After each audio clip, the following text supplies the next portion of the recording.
Hollywood could take the stand in the federal trial of Diddy Combs. Rapper Kid Cudi, who dated Cassie Ventura, is expected to testify as early as tomorrow. Today, a former employee of Combs was granted immunity to testify. ABC's Rena Roy has the latest from right outside the courthouse.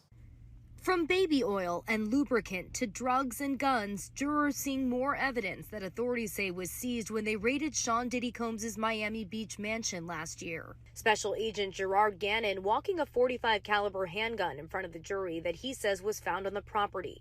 Prosecutors bringing up a range of witnesses they believe fit the racketeering charge that Sean Combs is facing as they try to prove he led a criminal enterprise and used threats and violence to coerce women into so-called freak-offs. What they were looking to show are the elements that they are saying speak to the RICO as well as the trafficking charge. We found the guns, we found those with labels scratched off. We found other things, the baby oils. Those are also evidence of the freak-offs that he was allegedly forcing Cassie to participate in.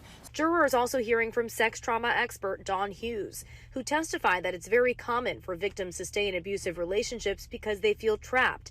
In her testimony last week, Cassie Ventura used the word trapped to describe why she stayed with Combs for 11 years.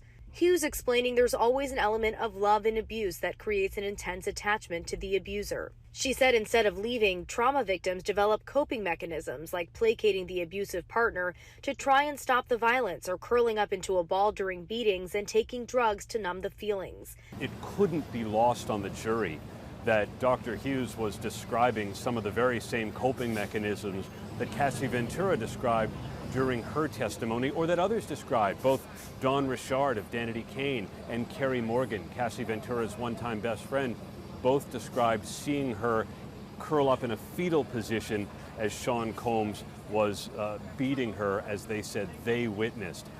But in Hughes' cross-examination, the defense stressed she did not examine Ventura and is only speaking in general about abuse victims.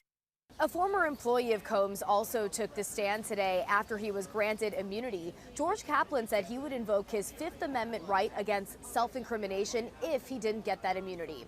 Rena Roy, ABC News, New York.